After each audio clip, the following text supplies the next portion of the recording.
I'd like to welcome you this evening to the Hudson Library and Historical Society. My name is Jody Delamater. I am a reference librarian here upstairs. If you ever need anything, especially if it has to do with the ukulele, please let me know. Also on your seat, you will have seen a half sheet of an evaluation. We greatly appreciate getting those back from you. So at the end of the evening, if you're so inclined, I get to tabulate them. So I really appreciate hearing from you, though, because we get great ideas from you. Additionally, we do lots of programming, and in the back, we've got a sheet of other programming that's coming up. If you noticed in the back, I also have a trifold brochure. Librarians like to gather information, and we like to share information. So what I did while I was preparing for this program is get I thought, vetted sources for you to learn how or to see how some people vet sources, their news sources. So it might help you in evaluating news or clarifying something that someone said. So those brochures are in the back. And if you need more copies than what is back there, then I can make copies for you. Just contact me. I started preparing for this program back in February, and I thought, well, I'm not sure this is going to be timely by November. Who knew? So here we are.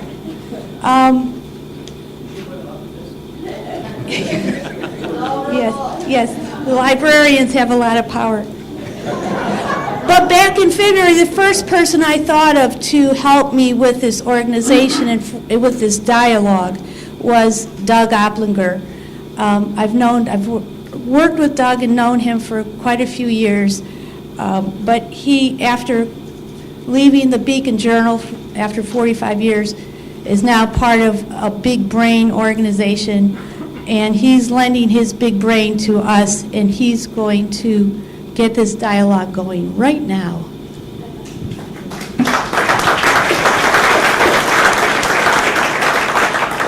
Thank you, Jody. The reason I like Jody is she's a person who always stirs the pot. You never know what's going to happen next. And I'm sure she assured the library management that this would be a nice and quiet conversation, and smiled while she was saying that. So, what's the temperature outside today? Mine was 66 coming up from, I live down in the south in Greene, so we're much warmer down there. 66, it's not a record, I don't think, but I looked back at the months. Every month this year has been above normal, and actually 2 months broke all-time records that go back to the 1880s. Last month, I think, was like third or fourth hottest October in history. So that sounds like a news story to me, to say that this has been an exceptionally warm year. Now, if I called 5 scientists and they all said this is evidence of climate change, would that be fake news? What is fake news, and how do we sort it out? Certainly is a big issue right now. And not only is it an issue affecting the way we sort through information in our heads, it is dividing the country. I moderated a conversation in March, I think it was, over at the Kent State Trumbull County campus, where we had students up on the panel to talk about what they wanted the Trump administration to do for Trumbull County. And there was this young woman, I think she was 19 or 20, student, and as they introduced me to her before the session, I could tell she was very nervous, if not sick.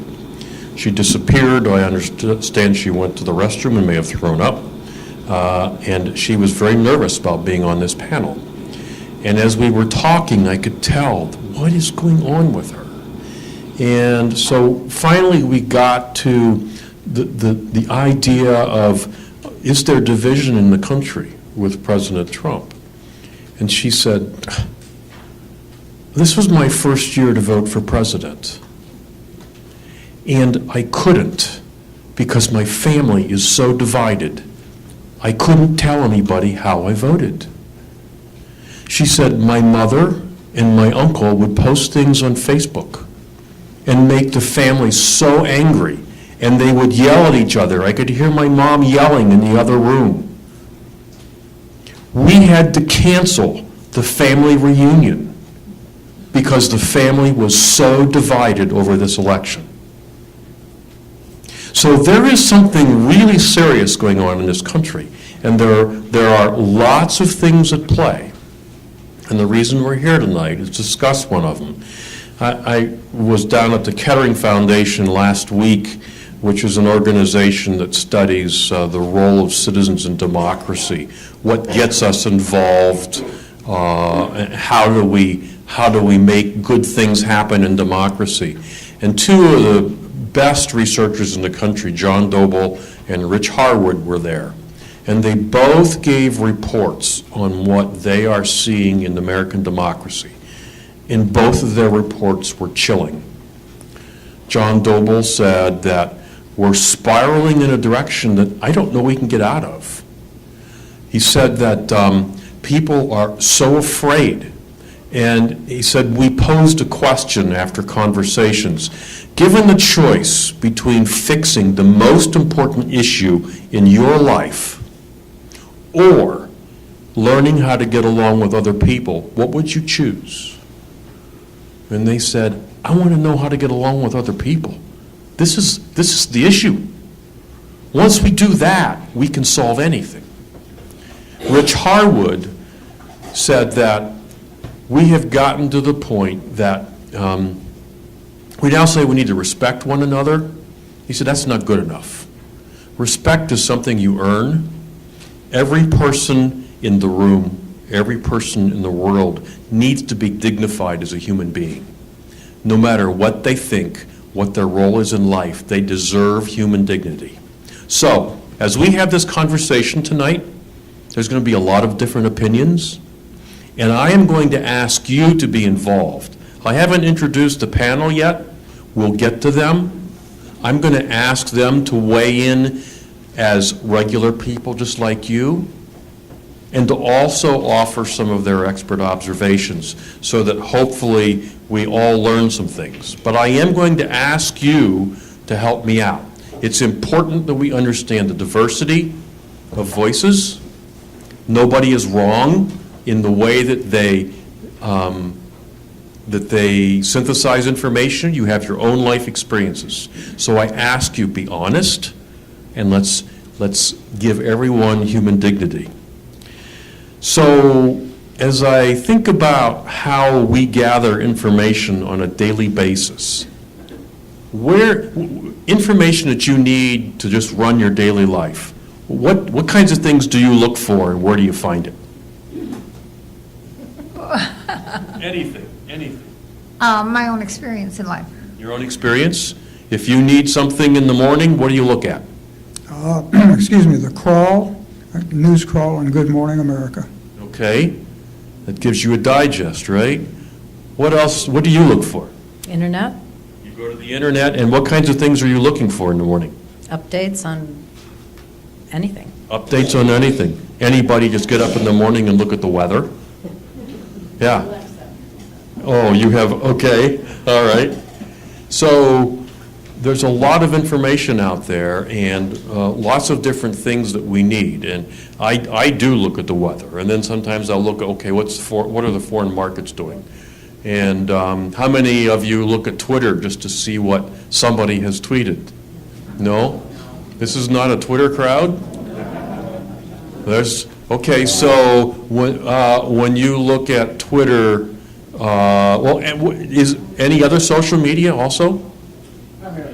Primarily Twitter. And just what kinds of things fascinate you, are you looking for? I'm just looking for people who have respect and who therefore are connected with other respectful people that I view. Okay. And so I just rely on them. Okay, so you're connecting with people that you respect. Now, how do you define news when you think about, we've got all this information out there, and all these people talking, people saying things that you respect. But what is news? Anybody want to tackle that? What is news?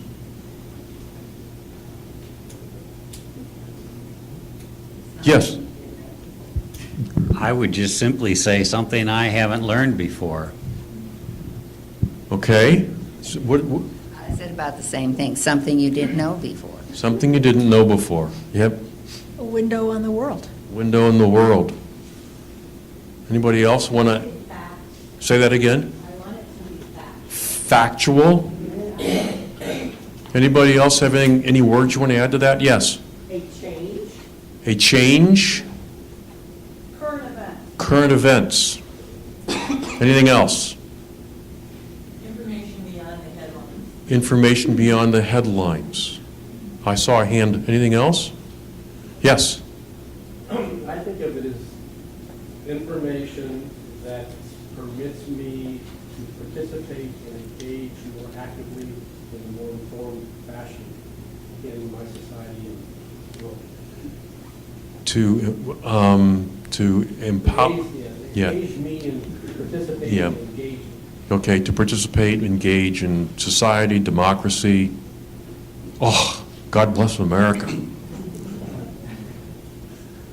Lots of different ideas. Somebody else back there. New things that have happened that have to do with public safety, public interest, that are going to affect my life and other people's. Okay, all right. So we just kind of kept building and came up with some really great definitions. So we have here some folks, and I'm going to go to Iris and just ask you, when you, two things. When you think of what is news, how would you define it? And in your role with the League of Women Voters, how does news, how do you see that playing out in the way people get involved in democracy? I guess I would define, oops.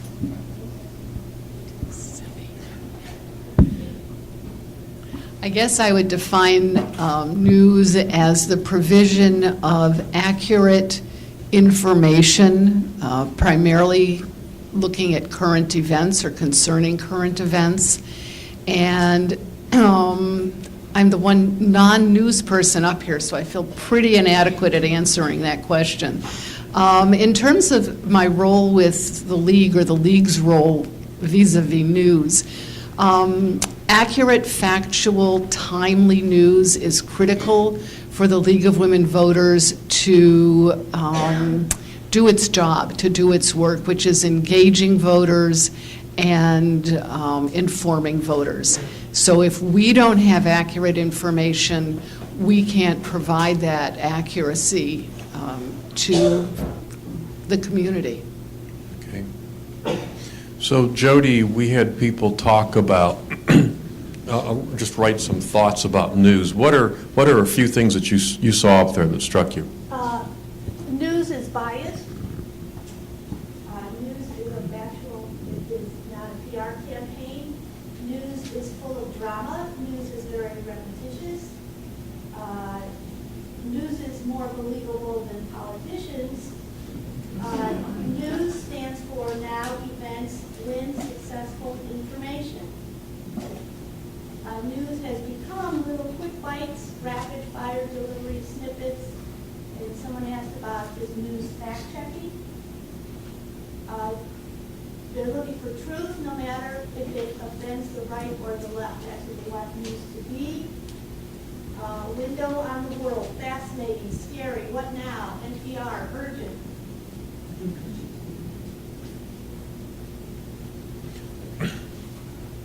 So when you think about where you get news, I've heard lots of different ideas. Let's just kind of shout out where you are most likely to get news. New York Times, PBS. Doug Livingston, yes, I'm sorry. And you said, yeah, Fox News, where else? Akron Beacon Journal? Radio? In your car? Okay. Okay, we've got NPR, Time Magazine, Wall Street Journal, BBC, Google News. Now, Reuters. Now, you're all talking about name brands. This gentleman back here talked about Twitter. Do you find news on Twitter? Yeah, it's by sources. It's Okay. on the top side of it. Okay. So I found people have an expert and they fact check the information. And so that's one of the sources I use. Okay. Now, how many of you have seen news on Twitter or Facebook? And you see it on Facebook, how does it get there? Organizations have their own Facebook pages. Friends post on Facebook. It's not all cited. Okay. Okay, some of it's opinion. How do you know? Nobody puts a citation. It's not verified. You can't verify it by a third or fourth source. That's dependable source. Then it is biasing if it's not cited. Okay. So, Michael, this is probably a good time for you to weigh in.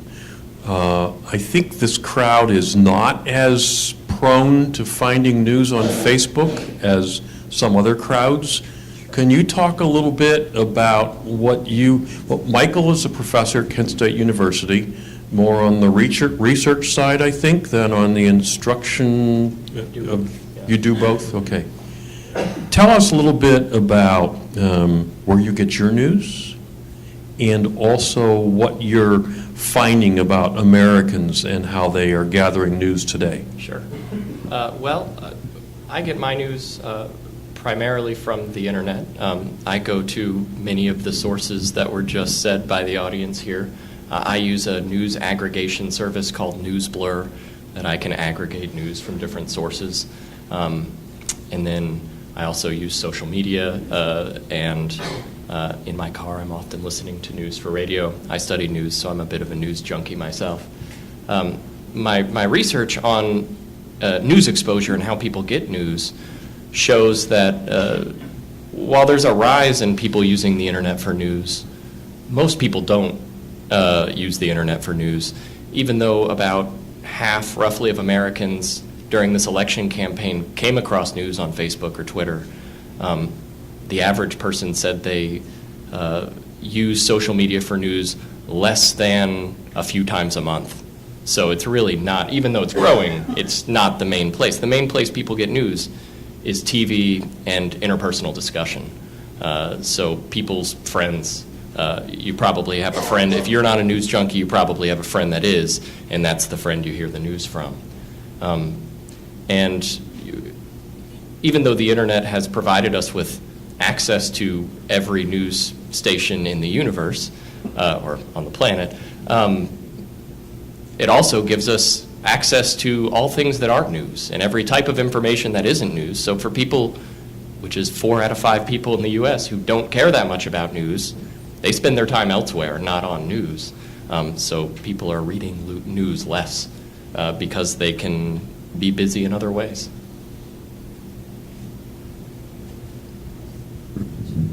They're reading news less. And I think you said earlier something about those who are and those who aren't. Can you talk just a second about that? Sure. So there's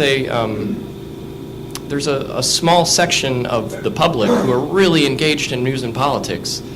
I'm guessing it's most of the people here because you're here, right? And you know, these people, 20-25% of people, news is their hobby or citizenship is something they feel passionate about, and they are checking the news. People who do that have pretty well-formed political ideologies. They're harder to persuade one way or the other because they already have pretty informed opinions.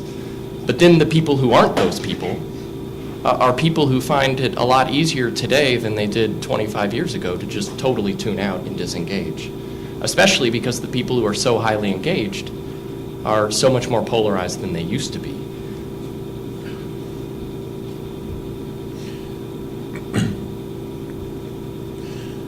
So, I have a number of friends who, I'm on Facebook. Let's go to Doug for just 1 minute, because I want to kind of talk about the role of Facebook. Doug, can you give us a quick idea of what your role is, and then talk about how your organization uses Facebook or Twitter as a part of what you do? Sure. I think Facebook and Twitter use us more than we use them, but we'll get to that. It kind of goes back to the definition of what is news. For me, I have two definitions. It's what I think you need to know, and it's what you want to know. And I'm constantly struggling between a balance between the two. What I think you need to know is what your government's doing with your money, and what poses a health risk to you and your family. These issues. What you want to know is what you digest, and we're always watching what people are digesting in news organizations. We want to know what stories are being clicked and read and why, and how we can provide more context and something deeper. But we try not to fall into that trap of providing you everything that you want, because sometimes. Like children, we give them everything they want. That might be a bad idea. I'm not trying to say that patronistically, but that's what we deal with. And I see this news spread on Facebook and Twitter, and it kind of pains me to see some of the stuff that really is consuming so much time and so much of the headlines. For our news organization, we're trying to ramp up our use of Twitter and Facebook. We have a lot of folks who aren't digital natives. The average median age in the newsroom is probably 20 years on top of where I'm at right now. We know that people are not going to websites. They're not going to news sites to get information. They're going straight to stories, and they're getting to those stories because they're being shared on social media. So we are self-promotional, self-marketing. We are no longer just journalists. We are also these one-man bands that have to not only produce quality, what we believe to be quality journalism, but we also have to be the purveyors of that quality journalism. In a perfect world, I would put out the news that I think you need, and it would be shared, and it would generate conversation, and that would in turn inform me and help me do my job better. And we're trying to get Twitter and Facebook. We're trying to grab this bull by the horns, but I think it's getting a lot more out of us than we are out of them in terms of our economic model, how our business is run. I think that's driving us in this direction of why people are reading about the Kardashians so much more than they are what's going on at your local school board. So Doug had a laid-back year last year. He covered the presidential election for the Beacon Journal, and he received phone calls from people who said, "Why aren't you covering this story or this story? You're not doing your job." Tell us one of those. There was a story that we published about someone who believed something. Tell us a little bit about how that information came to you, and then you stood behind the person as they went to the internet and found the information to confirm their belief. Tell us a little bit about that story and what you did. Those phones and emails haven't stopped. I still get them. People wonder why I'm not reporting what's on Breitbart right now, or why I'm not reporting what's on Zero Hedge, or some of these really obscure websites out there. But I had received so many of these phone calls and emails that I was wondering, what am I missing? What am I not doing my job? Is there a bias? Constantly reassessing and taking inventory of how I do my job and what I'm presenting to the public, and if I'm missing half the story because I live in this bubble in this newsroom in Akron, and I'm not hearing what's important to everyone. So I took a woman up on her offer after the election to come out and sit down and really pour over all these documents that she had printed out and handed to me. I sat down with her and I watched her hop online and start looking for news. And she immediately went to the search engine and she would type in relevant terms like Hillary Clinton or Benghazi investigation, but she would always attach these qualifiers on them: Hillary Clinton scandal, Benghazi murder, and that really, Google has an algorithm. I think it's called PageRank, and it really determines what it's going to spit back at you based on the terms that you give it. So these people were really self-sorting the news. They were kind of disadvantaged from the get-go based on the terms they were using to find this information. I tried to help her debunk some of these sources or look at some of these issues. We looked at the textbook, too many superlatives, too many sources that go to links that don't work, or you see these cycles of information feeding information with no real authority. Nobody you can trust. You don't know where the information's coming from. And this woman was very entrenched. She would not budge. She had a very deep belief that Hillary Clinton was not only a murderer, but that she and her husband had murdered at least a dozen people. So this was an extreme case, but the tactics that she used to access news were no different than I do. If I'm looking for something, if I hear a rumor, I immediately plug in those terms that are going to help me sift through this ether of all these stories out there, and I want to get exactly to the story that talks about the subject in this way that I think that it happened. And I really had to check myself after that and take a look at how I access information. So, Michael, I've heard the term algorithms several times. Do we call them that because Al Gore invented the internet?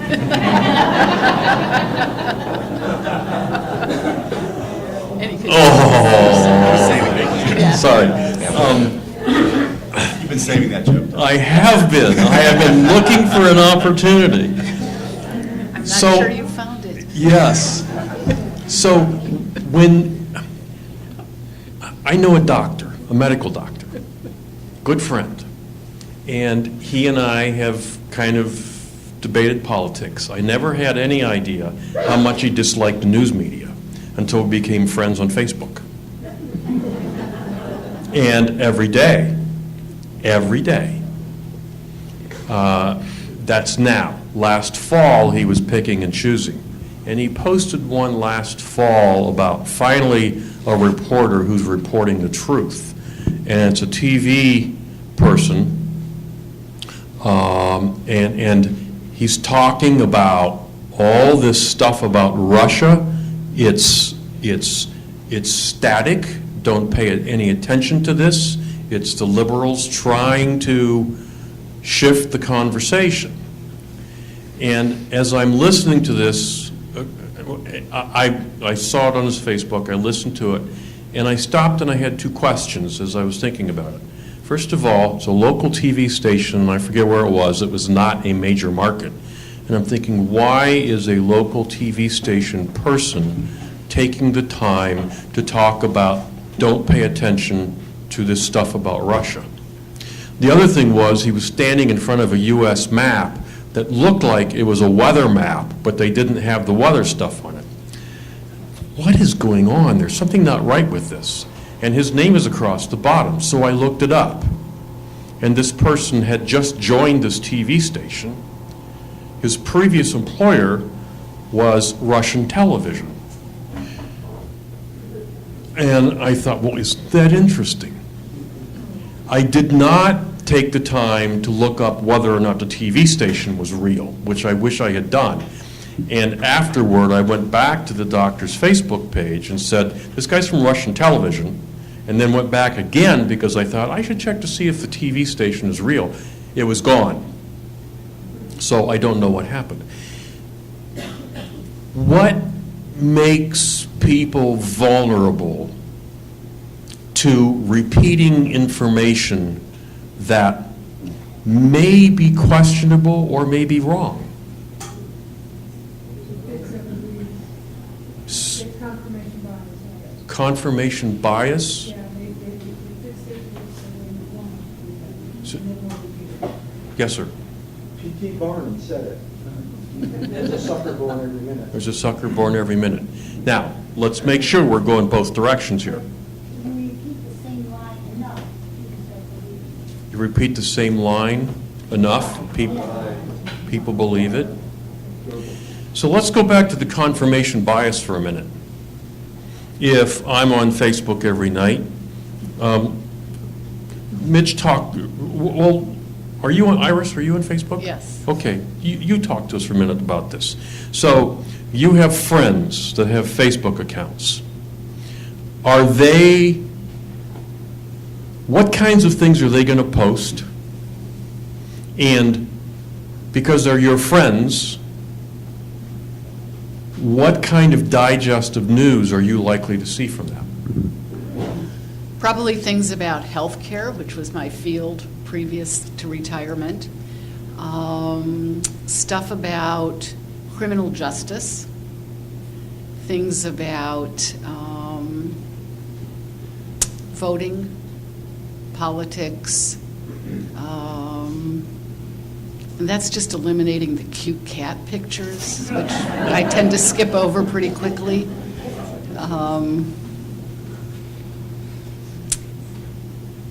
I would say news articles from The Guardian, news articles from the New York Times, those sorts of things are probably what flows across my screen most. Have you ever read something and thought it to be true, later to find out it was wrong, or posted something that you later wish you hadn't? Probably not posted anything, because before I post something, I will double check and triple check the reality. I certainly have seen things, looked at it and thought, this can't be true, and double checked it either with Snopes or PolitiFact, and then to the dismay of friends said, by the way, that's not true.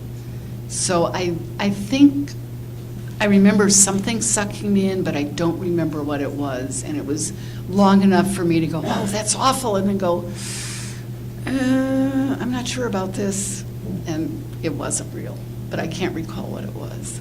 Okay. Now, Mitch, you're a former editor at the Beacon Journal, and you've been teaching at Kent State for, what, about 8 years? 9 years. 9 years. So talk to us a little bit about your experiences with social media in terms of seeing things that you don't trust or you question, and even your own experiences and maybe in how you post things. Sure. Well, and starting and going back to what you were finding from the audience, that none of us have the same media diet.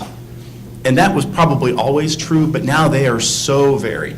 You know, if you think about, we used to talk about the Beacon Journal's penetration in the market, and there was a figure we would have for that, for how many people were subscribers to at least once a week, or would see a Beacon Journal within the course of a month. And that figure was trending downward. We saw it happening, that obviously with the circulation numbers not being as high as they used to be, that you did not have the shared experience in the Akron area for people who had seen a Beacon Journal and knew what was in it. It used to be a shame. Do you remember this? When it would sort of be shameful if you didn't know something that was in the news. Mm-hmm. You know, it's like, what, you didn't read that? It was in the paper yesterday. And there's not that, at least locally, you don't have that same expectation of everyone around you that they knew that, because we're not all getting the same diet. So we saw it here, people have different ones. And there was a scatter plot someone made right after the election, of placing all the different news outlets, at least the national ones. And some were left and some were right, and they also had high and low. And high were the more credible ones. And low were the ones where, kind of like Doug was describing, where there really wasn't reporting behind them. They were just sort of this, amalgam of rumor and conspiracy and things like that. And so what you see when it lands on social media, first thing I'm looking at is what did someone post there, and kind of like that. Do I need to check it against Snopes? Is it an organization I already trust or that I'm familiar with? And if I'm not, I'm suspicious right away. I had a friend last year post something, and it was from a TV station again, like your example was, Doug. And it was something about peanut butter and jelly sandwiches being racist. And now my Facebook feed has a lot of different, political, because I have my newsroom folks, I have folks from church, folks from high school, other places I've worked. And so it's a pretty wide range. And I thought, okay, this guy usually has pretty conservative stuff. What's he talking about? And I see what the story is, and it's about someone who was saying, for cultural sensitivity, when you reference a peanut butter and jelly, someone may not understand exactly what you mean if they're from another country. So you might consider sort of explaining or something. And that was extrapolated to be, you can't talk about or serve peanut butter and jelly sandwiches. And it's like, no, that's not what was going on here. And then I realized the story they were using was from several years ago. So not only it's kind of like when you see one of these, oh, Don Knotts died, and it's like, no, this is not a new story, right? Or someone else, that just gets repeated, and everyone's saying, oh, I love that person. And it's like, well, no, this isn't a new story. And it was kind of like that. So not only was it old, but it was wrong. And so I'm very careful about jumping on and saying, kind of like you are. But I said, Doug, that actually was put as a Channel 19 in Cleveland story, and that's not what the story said, and it was about 3 years ago. And he goes, yeah, but the point's still true. Yeah, but... So I wrestle with it too. And when I'm teaching people who are going to do journalism, it's really important to say, okay, what are you gathering and how are you asking the questions? Who are you going to for sources for that? Our definitions of news, one of them was change. That was very good. And to equip you. It's not just to create an encyclopedia entry, right? There needs to be some reason, some relevance for it. And to that end, okay, who are you going to ask, what are you going to ask, and what are you going to do with it are really important questions. And we're now consuming material that's coming from a lot of different beliefs of how to do that. So I've heard Doug and Mitch talk some about getting information and trying to verify it. And how much does that play when you think about where you're going to get information that you trust? I heard a number of different organizations. I heard BBC, Fox, Reuters, Time Magazine. What is it that causes you to have confidence in the information that comes from those organizations?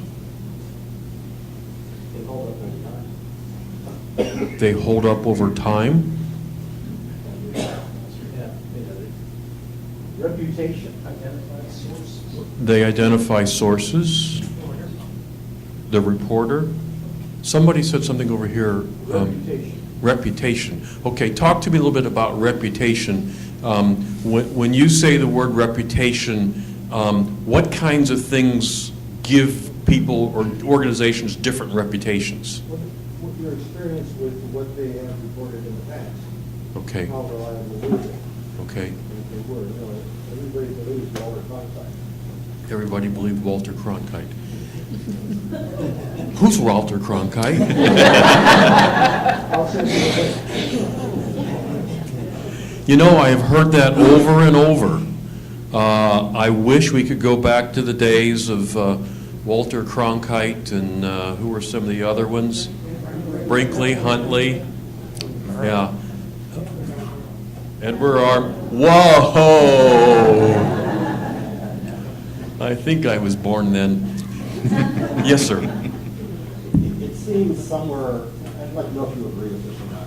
but somewhere over the last 30 years, the role of news went from being one to inform and educate to being a role of soliciting. And soliciting, meaning they're looking to attract a group of journalists of some sort. Would you agree that that's happened? When did it happen and why did it happen? Great question.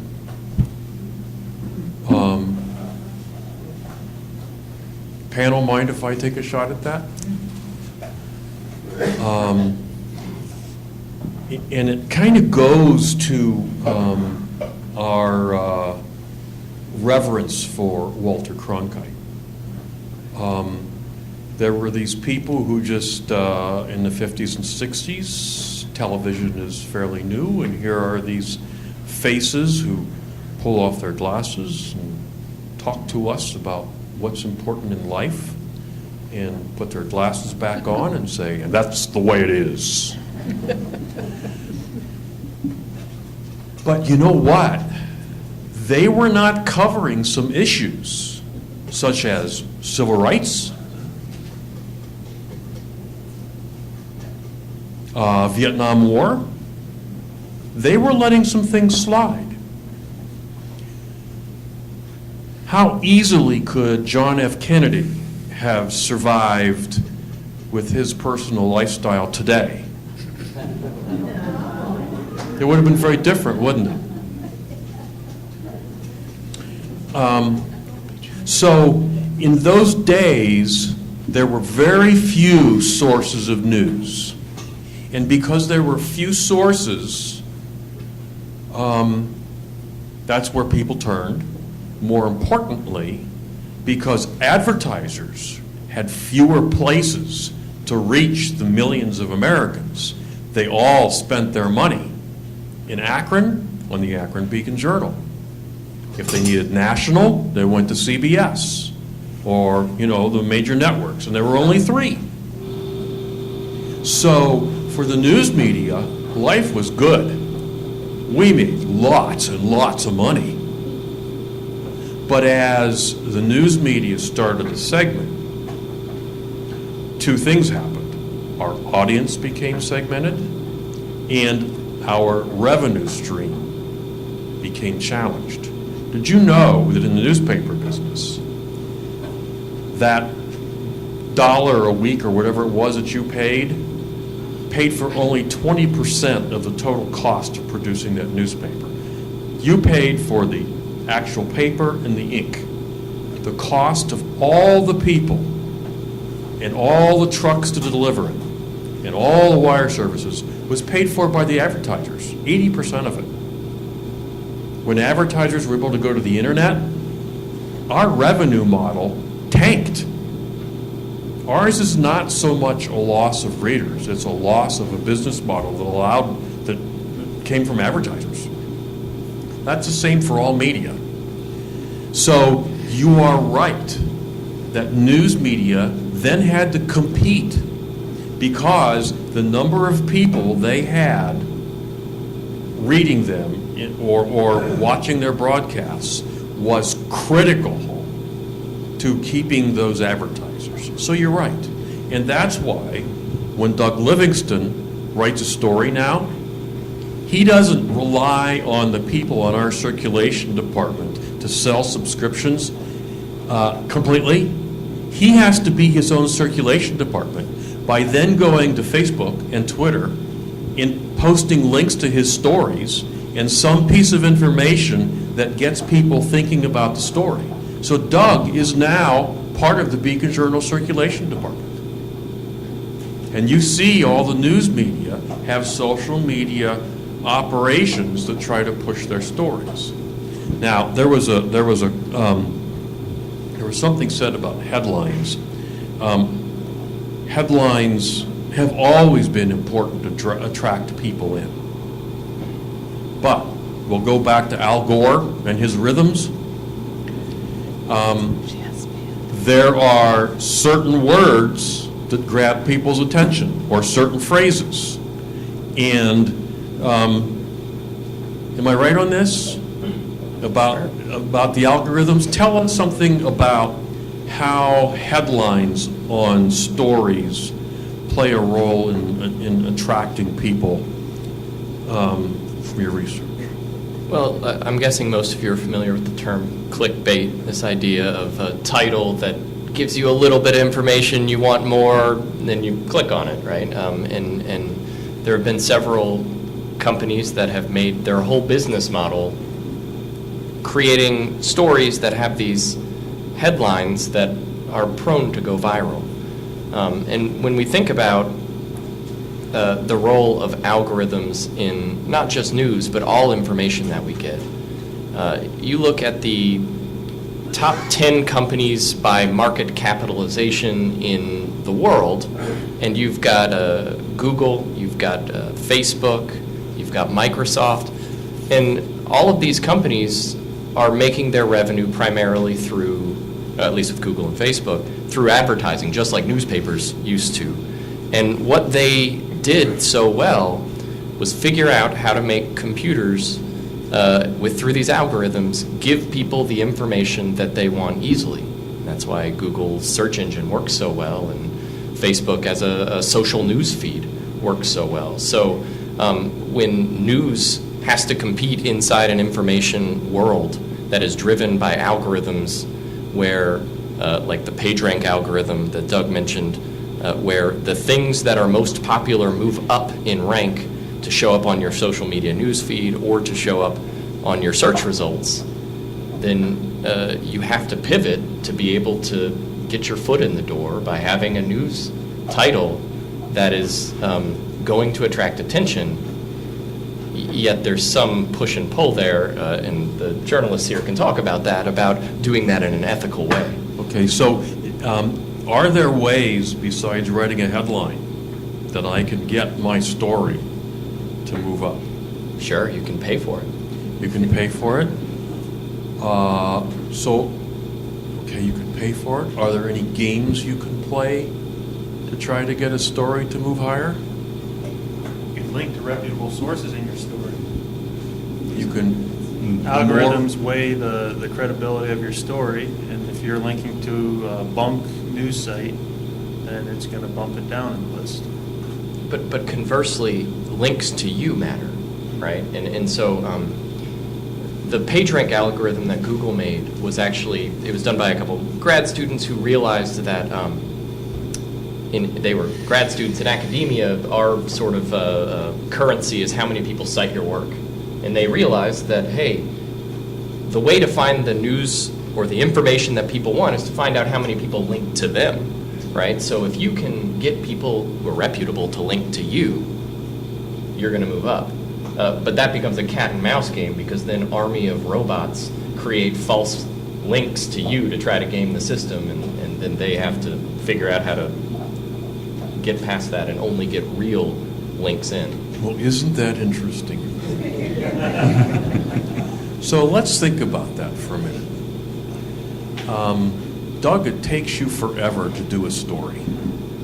Are you saying he's my former editor? I think that's where he was going. I can't complain because I was known as Mr. Long and Late. And probably because he was editing my stories, it took so long. Yeah. So while you're trying to check the sources, there are others that are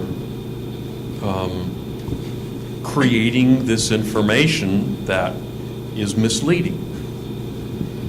Information that we're struggling with today.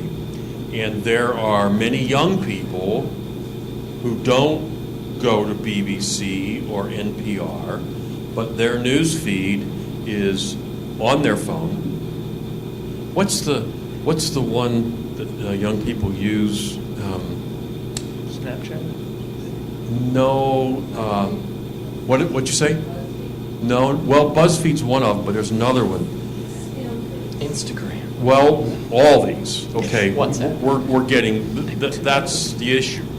There are so many different ones, and some of the stuff that is going into those feeds is the misleading information.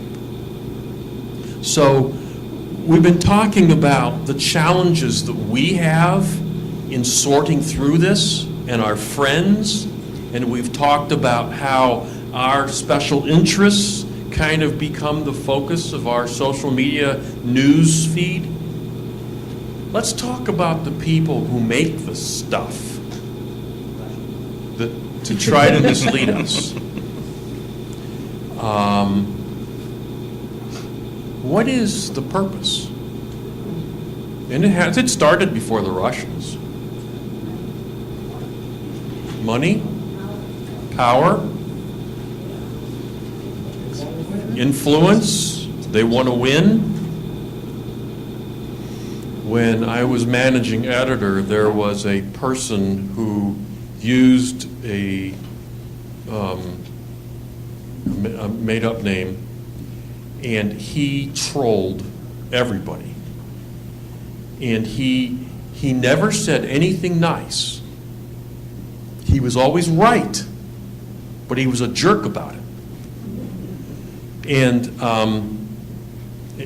the problem with being right was he was right just enough to prove his point without thinking about what are some other thoughts here. So, what would we say? Influence, power? This person is today in a position of power in this county. Vandalism? Whoa. Anarchy. Anarchy?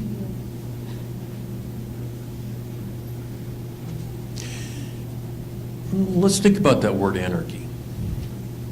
You have all these different organizations out there trying to feed incorrect news into our heads and creating this confusion in our heads. One of the things that I heard at the Kettering Foundation from Harwood and Doble was that in all of this, the word that has taken the biggest hit is trust. Trust in everything. Now, we started to pick up on this at the Beacon Journal. We've done focus groups going way back to the 80s. And when we get to the end of the focus group, we would always ask, so what can you do? And they would always say, well, I can call my councilman or my congressman or my state representative or write a letter to the governor. In 2007, in Summit County, we asked that same question. Think about 2007. And this area had already started its economic decline. That started in 2005. We asked that question at the end of the sessions, and and it was different. They said, well, I suppose we could write to our congressman, but does that do any good? Then we did it in 2012. And they said, well, there's no reason writing a letter to your congressman. They don't do anything. That is a significant finding. And as you think about trust in institutions, what institutions in this country have always been held in high regard and are now being questioned? Media, colleges, all three branches of government, church, beliefs, police. So Doble and Harwood said there is so much concern about what we can trust that we are starting to see small pockets of people saying we've got to solve problems. That can be a good thing, but which groups are now seizing those responsibilities and making decisions? As we were having this discussion at the Kettering Foundation, I recalled that a reporter in Southern Ohio had sent me a link to a Facebook page of a group of people in Southwest Ohio there were pictures of them gathering goods and putting them in a trailer, and a bunch of them in their SUVs taking their trailers down to the floods in Houston. and delivering stuff to the people. That was wonderful. And there on the top of the Facebook page was a picture of all of them at a picnic, all in camouflage gear. And, okay, that's interesting. And their name was there, and the reporter said, by the way, the same group was just passing out white supremacist flyers in Yellow Springs. So, as Americans lose faith in their institutions and start mobilizing and saying, we're going to do something about this, where's that taking us? Let's talk for a minute about trust. What are some of the things, did you see anything in the, about trusting media? Was there anything there? That's a stretch? Okay. Well, we'll see if it works. Well, this is what they do trust, what people have said. Reliable, fair, and balanced, information biased, unbiased, and research. The key to a free society is what they trust. The first step toward dictatorship is stifling the media, so they don't want their media stifled. Verifiable, people want things verifiable, that's what they trust. Democracy, the First Amendment, trust, truth, objectivity, that's what they trust. What they're looking for is, well, say the good old days. We've always ranged from clarity to the ridiculous. The big difference today is that social media inflames, plus a president who thrives on his version of news, so that's what we don't trust. It's hard to find what people are trusting. Yeah. So, Iris, in your work with the League of Women Voters, the whole premise of that organization is that people trust that democracy works, and you are there to help provide them with, I don't want to say fair and balanced information. That's been used. With information that's empowering to make good decisions, and also to encourage them to be participants in democracy. So when you think about this issue of trust and people wondering, where can I find information of trust? League of Women Voters membership has done what in the last 10, 15 years? In the last 18 months, it's skyrocketed. Isn't that interesting? What are your thoughts on that in regards to the word trust? I think the League has been, for the last almost 100 years, a trusted organization because we are nonpartisan. I think we are largely seen as not having an axe to grind when we do our voters' guides or our issues or candidates' forums. Both sides or all sides are represented. So I think we're seen as an organization that is trustworthy regardless of what's going on around us. And it's hard. It's not hard to be trustworthy, but it's hard to be trusted. So in preparation for tonight, I Googled, I don't remember the phrase, but it was kind of League of Women Voters not good. It was about that. Scandal. Yeah. And it was really interesting reading. It was one particular diatribe about how the League is not trustworthy because the League is a left-leaning organization because we support voting rights. I kind of... So, that's where the difficulty comes in, is doing things like promoting voting rights and voter registration when there is an environment which says not everybody who's a citizen should get to vote. And there are certain people whose votes shouldn't count. So it's tough, but we keep keeping on. So Mitch is one of those cool old professors who takes students to cool places so that they have experiences that they won't forget, and great learning experiences. So Mitch, talk to us a little bit about what you see as a trust issue for the media and what you see with new students coming in, and whether or not they define trust differently or how they earn it. Just what your thoughts are on this. Sure. One of the Poynter Institute seminars we had, our friend Jan Leach puts them on each year on ethics. Now it's been probably 5-6 years ago, Kelly McBride from Poynter really helped define the definition between a trustworthy source and what people increasingly are doing for finding news you trust. And I kind of took an example from this that I've used with some of my students, is that if you want to know how the football team is doing at its game minute by minute this weekend, is the team playing this weekend? Are they in the playoffs? If they are, if you have a team in the playoffs and you want to see how they're doing, if the local news organization is posting a quarterly update, and that's not enough for you, you want to know how's it really going. Well, there's a 14-year-old at this game who's tweeting every play. Do I trust that that 14-year-old, who's not credentialed, does not work for a media organization, in fact, is not even being paid, do I trust that I'm getting accurate information from that 14-year-old whose name I don't even know? He's got a sign-on of some sort. And the answer is yes.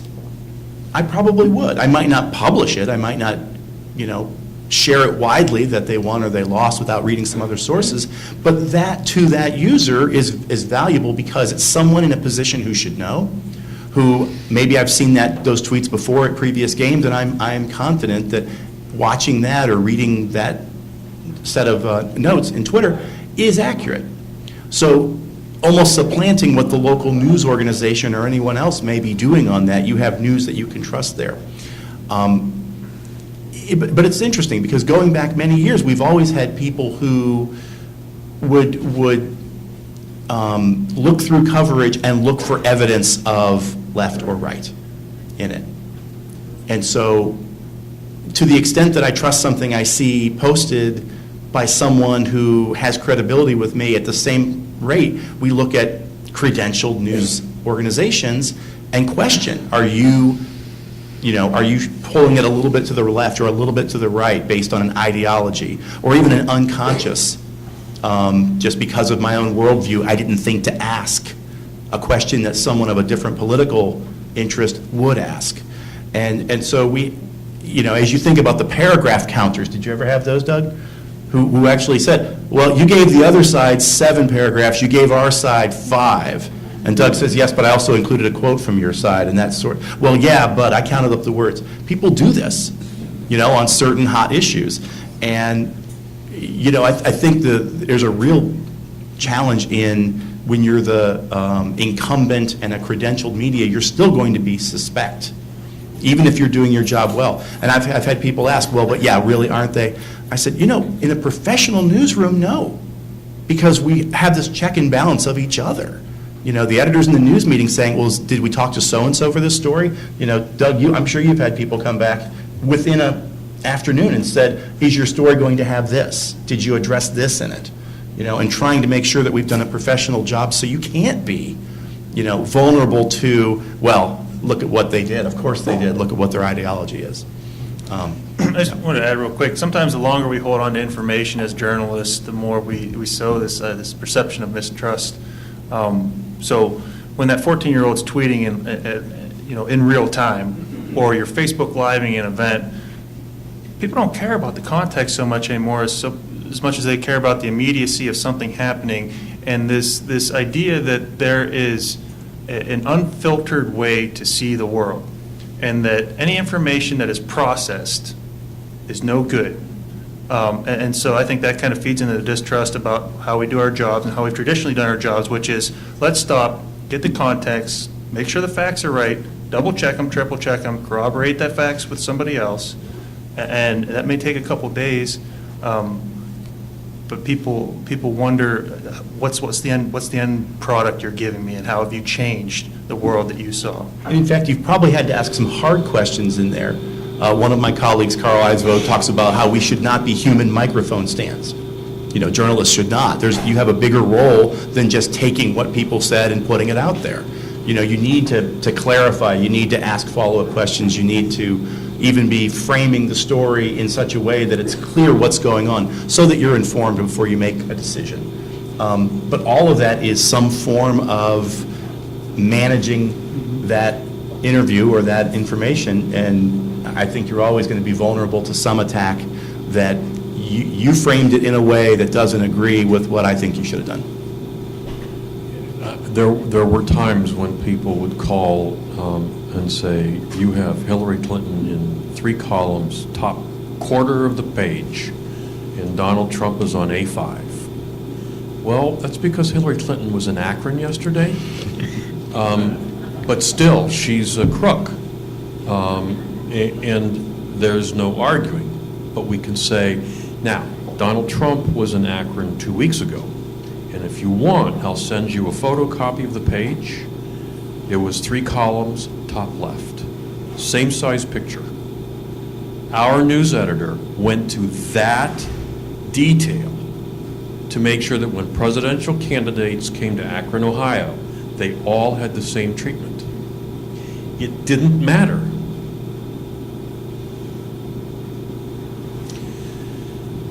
So, journalists, are they real people, Doug? Yeah, I think so. So, do journalists have life experiences that may affect the way they write a story? Yes, and I'd say they also have a job to be empathetic. Their job is always to take themselves out of their life experiences and see what's in front of them. And it's, I think every year I get a little better at checking my biases, which I have to admit are there, or else they constantly control the way I do things without knowing that they're even acting on me. Doug is one of those reporters who doesn't mind experimenting, and last year did something really cool with the candidates in the presidential primary.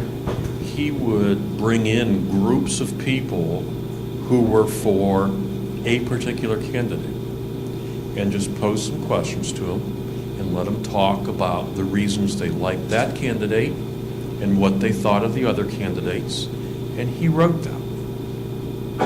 That was an incredible experience. Watching him work equally and fairly, although I think one group had better pizza than the other. It's hard being a journalist. People think that we have horns.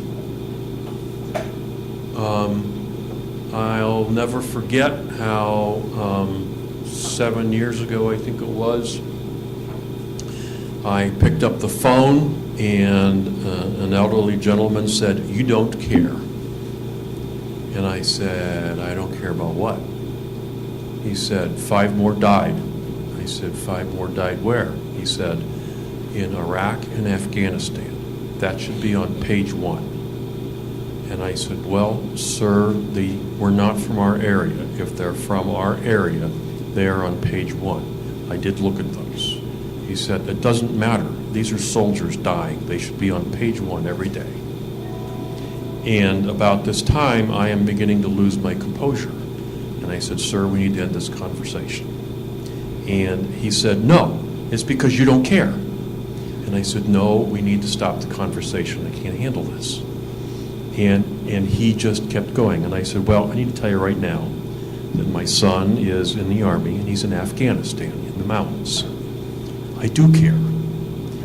And he got quiet. And he said, "Well, still." And he hung up. So journalists do have things going on in their lives that may cause them to... the newsroom is just an incredible place. It is just a mess of crazy people with different ideas about what is right and wrong And we argue about those things. And as we argue, what happens is the reporter who's doing the story begins to think, I need to address this issue, and this one raised by David, and this one raised by Doug, and this one raised by Yvonne. And I have to make sure that all these people see something in this story that helps them understand. Readers may not agree with all of it, but it's all there. So when you think about fake news or people who are creating fake news, how do you then separate that in your head? How do you try to let's just talk for a minute. Throw some questions out about what we're talking about now, about who do you trust, how do you make decisions? Yes, back here.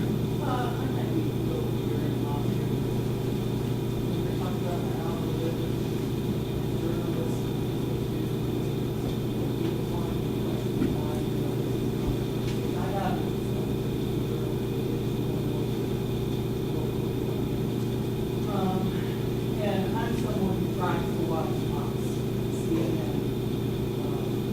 I know what everyone's saying about them. But I see a pattern with these journals where any pro-life people or articles are completely identified as pro-abortion. When the pro-life people don't identify themselves as that. They identify themselves as pro-life. ISIS would identify themselves as ISIS. Why is it a consistent thing where you'll see pro-life defined in the New York Times or in the as pro-abortion and not pro-life?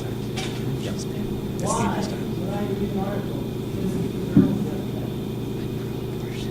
about the 17-year-old illegal immigrant who gets an abortion, they're blocking it, it's written in such a way, specifically, an immigrant entered our country illegal, not illegal immigrant, not what they want to do. So to me, it definitely bias.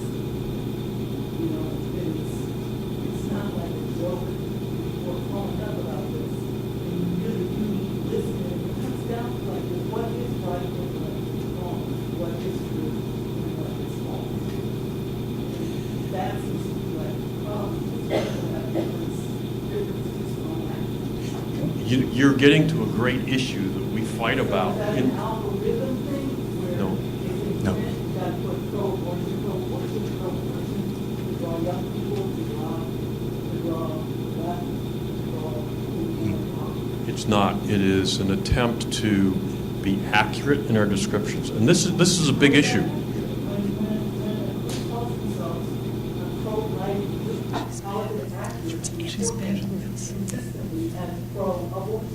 I'm trying to make the connection. Doug, I think she means anti-abortion, and it's the AP style issue that Okay. you're talking about. Yep. Okay. Yep. Because if you're Yeah, pro-life, right. you're not pro-abortion. Yeah. Well, let me go with the immigration thing first. There are derogatory terms that people use. They call them illegals, or I've heard some racist terms. And the argument that we had across the country was what is accurate. And what is accurate is that they entered the country illegally, or they are undocumented. But to say that they are illegal immigrants means that we are making a judgment that right now they are illegal immigrants. All we know is they entered illegally. As for abortion, oh boy. I can help you with that There one, is Doug. That one no goes back winning a long that way. one, but yes, go ahead. That's actually what the Associated Press style book would call for if you were going to simplify that belief. And it's interesting because you could take it, if you said life, you could have pro-life, anti-life. If you wanted to use choice, you could have pro-choice, anti-choice. And we've actually seen those terms in the wording of those who are strongly on those sides. But what I believe AP style currently still is, it's considered to be anti-abortion and pro-choice. I had to double check. I'm pretty sure that's where it comes out. I actually encourage people not to use the labels and actually have the story say supporters of or someone who believes, and actually spell it out without the shorthand, because the shorthand causes people to react. What AP style generally is about is consistency. And so even the decision on how to handle an immigration issue or things like that, it's for consistency in how you describe it. But there was a lot of debate about when AP makes that move or other moves. And some people will always feel that's evidence of some partisan or some other decision that shouldn't be influencing it. So you're not the first time I've heard that, for sure. It comes up, but that's not unique to one newsroom calling that. That's actually following what's become pretty much the national, with a few exceptions. And there are some communities where they have changed it. I just want to add that it's the Associated Press. Yeah, the Associated Press, and it's really so all the newsrooms. A lot of times that- the rules aren't there to frame an issue one way Right. and tell journalists that every single time you talk about this issue, it needs to be put in this way. A lot of the time, the framing is, they're guardrails to make sure that we don't pass judgment onto the people that we're writing about. So when Doug said that when we write about immigrants, and we don't say illegal immigrants, because we may be talking about somebody who's been meeting with ICE officials for 7 years now. Why they weren't kicked out of the country for the past 7 years was beyond me. Should I call them illegal if they've been granted stay here? And if something just happened and now they have to leave, are they suddenly illegal? It's not my job to pass that judgment on to this person. I can say there's somebody who entered the country illegally and have been working with government officials to stay here. Right. And that's the most accurate way that I could describe that. And that's the reason I believe that some of the rules are in the AP book. Now, we revisit those rules often to make sure that, as culture changes and as time changes, that we're keeping with. But I just wanted to address that it's not always about framing an issue or telling people to address things a certain way. That there are rules that are based more in ethics than they are in taking stance on an issue. Yeah, and one of the other issues here, and they both hit on this, is that at some point, these terms become politically loaded. And we try to back away from the terms that are politically loaded and be...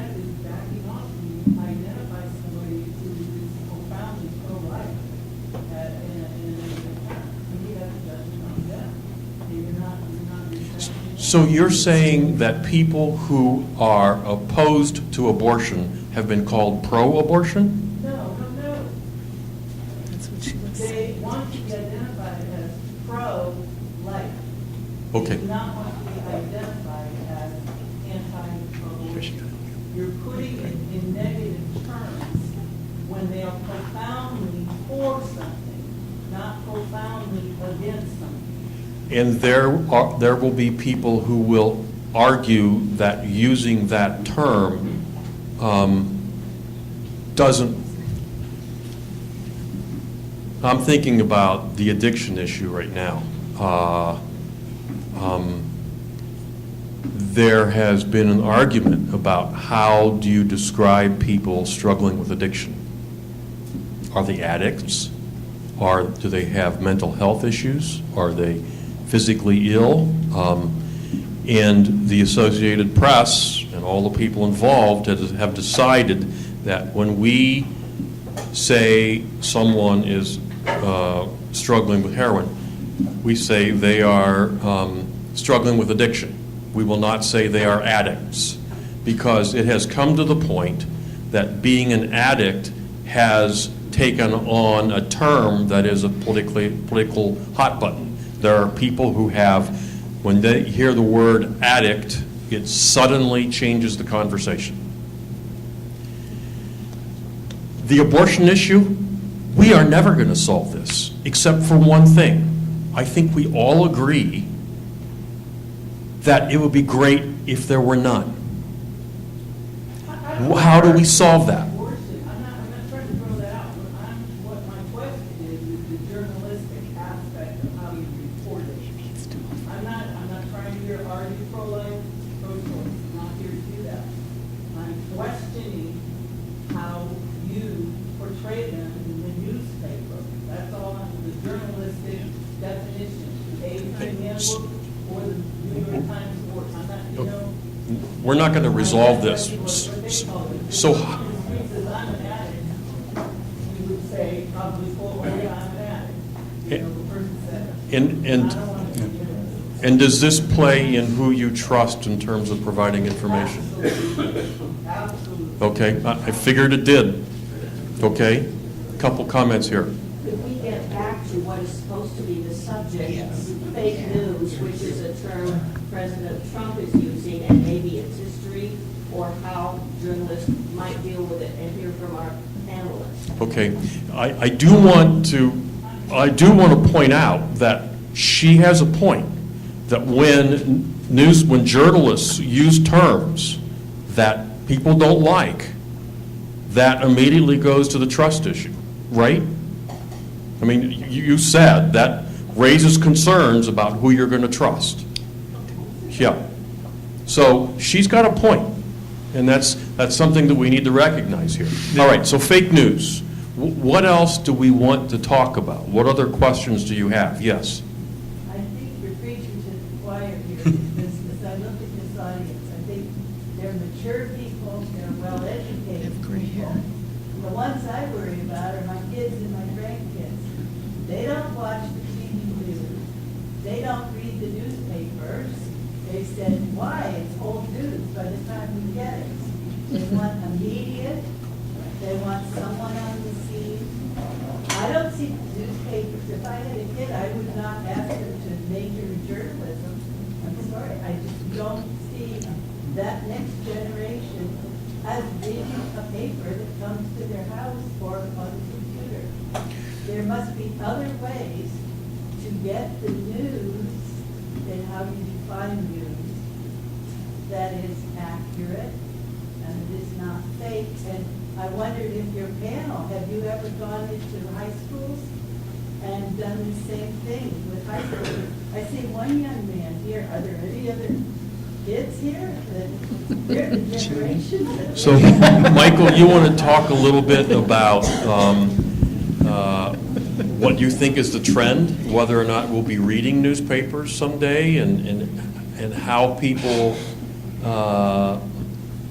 young people are getting news? That's a big question. I would say, sort of to the point of being worried about young people, I think there is a reason to be worried, and also there are reasons to be worried about people who don't have the patterns that many young people have for looking at news.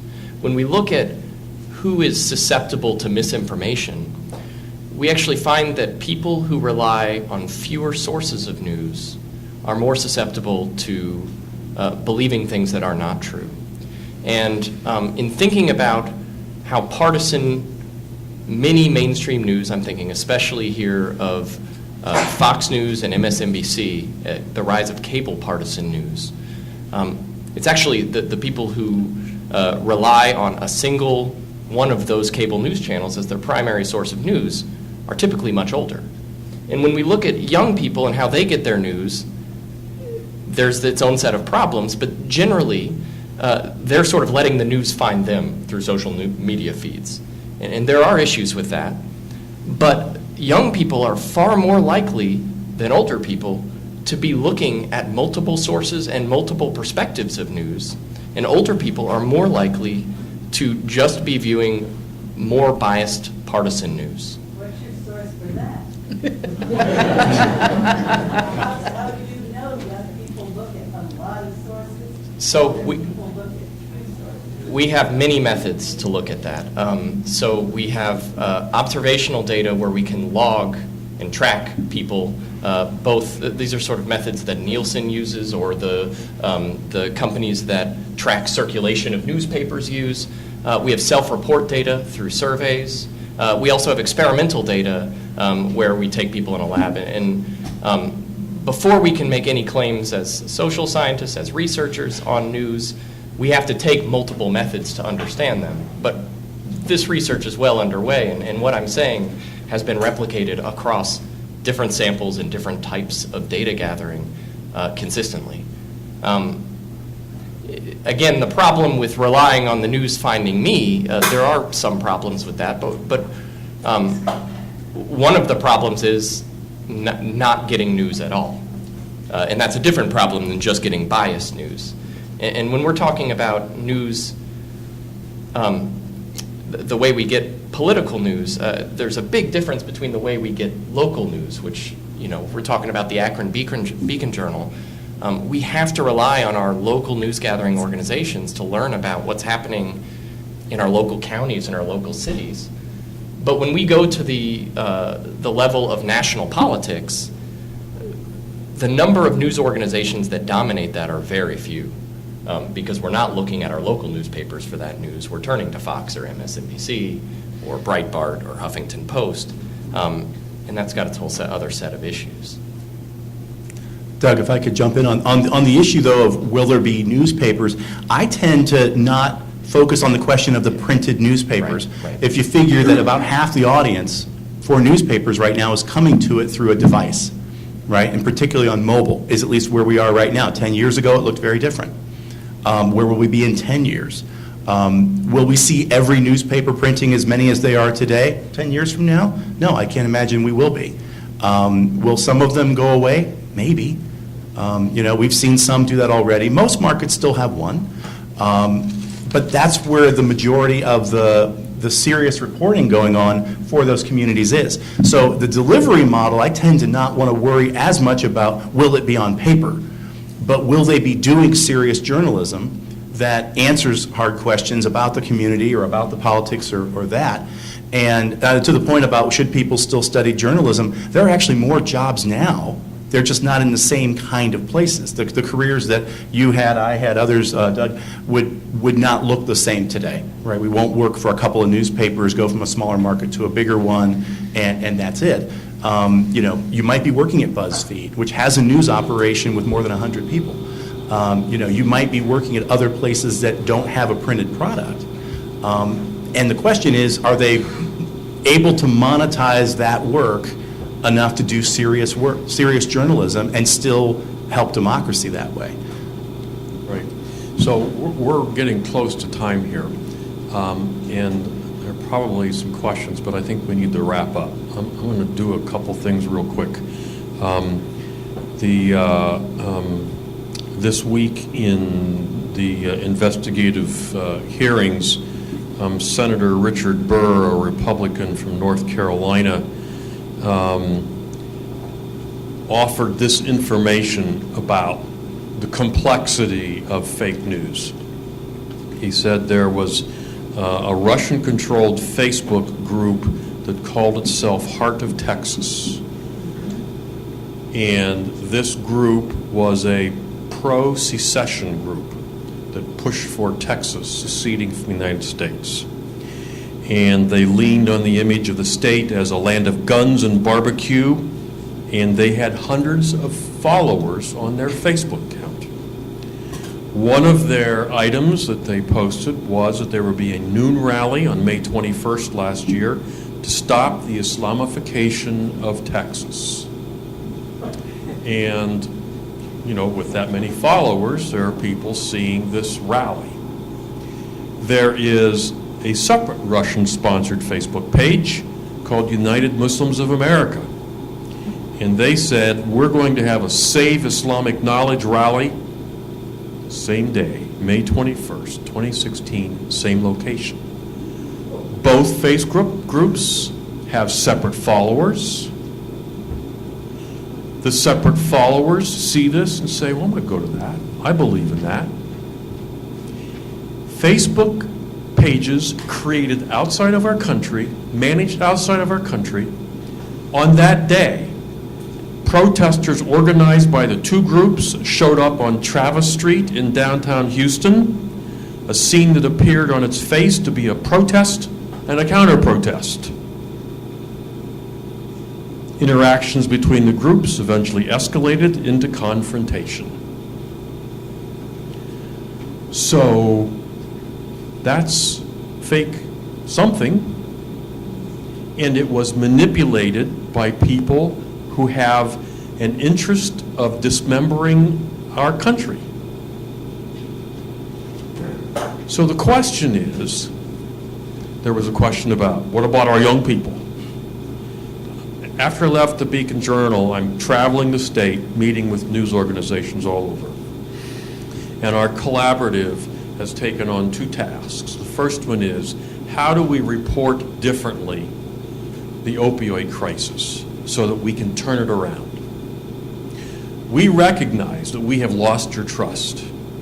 We recognize that we have not been representing you enough in the news so that you see yourself participating in democracy. We started this project in 2015 because we knew something was wrong.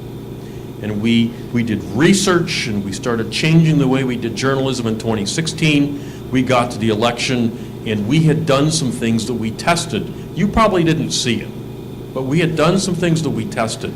And people said, whoa, you're onto something. So we decided to continue. And we're identifying the opioid crisis as something we're going to report differently and try to help communities find solutions. Journalists are going to sit at the table with citizens and talk about what we know, just like Doug did. He didn't talk at you. He talked as a member of the public and as someone who has something to offer. That's what we're trying to do, to participate with you. We'll tell you where other communities are having success. You pick from the menu. We'll cover you as we try to solve this crisis. And as we get this rolling, we did it in the Mahoning Valley, we're moving to the Dayton area next, we're going to start asking, we're not going to use the word economy, we're going to say, what is your vision for a vibrant Ohio? And how do we envision remaking our state so it's a great place to live? And journalists are going to spend time with regular people telling their stories, telling the diversity of ideas and interests and experiences, and providing you with information that empowers you. And we hope that that reconnects reporters with regular folks, rebuilds trust, and we're doing that from the bottom up. Now, can we do that in the face of this kind of opposition? I don't know. So that's, we're at time. There's no easy answer to fake news. Yes, you have. I just want an hour and a half into this, talk about the fake news. Can anybody give me 3 things to go to get news that will be unbiased and will be instructive and will tell me what the heck I know? Just give me 3 things that I can look at. We talked about all the stuff that I can tell it's fake, but how do you go and what you go? Okay, some quick tips. Consider the source. Does it have a reputation? We talked about reputation. Does it have a reputation for errors or for not having to make corrections? Examine, if you're going to a website, examine the website. Does it have some oddball stories on it? Or are all of them something that you would want to read? If there are oddball stories that you question their veracity, think a little bit more about whether or not that's a good source. If you are having concerns about checking the facts, there's 2 organizations called Snopes, Snopes.com and factcheck.org. Now, those 2, Snopes can get pretty, she has some information. Snopes can get pretty detailed, but if you're trying to understand, for example, this uranium debate, to whether or not we sold our uranium to Russia, Snopes has a very detailed accounting of how that happened, or what that is. Look at the spelling and grammar. If you see misspellings, bad punctuation, bingo. If they don't care about those details, what other details do they not care about? See who else is reporting the same information. If all the people reporting it are websites you've never heard of, then that's a warning sign. If the ones reporting it are the New York Times and ABC and Wall Street Journal, Time Magazine, those are all different kinds of news outlets. If they're all reporting it, then there's probably something to it. Don't stop at the headline. I cannot tell you how many times I've read a headline which was built for algorithms. Damn Al Gore. And the story doesn't back it up. Is the story based on unnamed sources? We talked about that a little bit. If the news site relies on almost all unnamed sources, then there is a problem. I would tell you right up front, don't believe it. Now, the New York Times and the Washington Post will write stories without named sources, but they will tell you the reasons they decided that this is legitimate to report. And they will tell you that we have 3 unnamed sources who can't be revealed because. And you know from that the New York Times doesn't take this lightly. They always want sources. But they have vetted this. They have spent a lot of time trying to verify this is accurate. And then, I think you wanted 3, and I'm kind of, that's it. Check their political cartoons. Check their political cartoons, no. Okay, so I'm sure these folks will hang around for a few minutes if you have any more questions. Jody, I'm going to... I do want you to know that Doug is taking all of your comments. He is going to do whatever he does with them. Paper airplanes. Everything that you wrote and everything that you said, and I'm very glad that you came. Thank you so much to our panelists and to the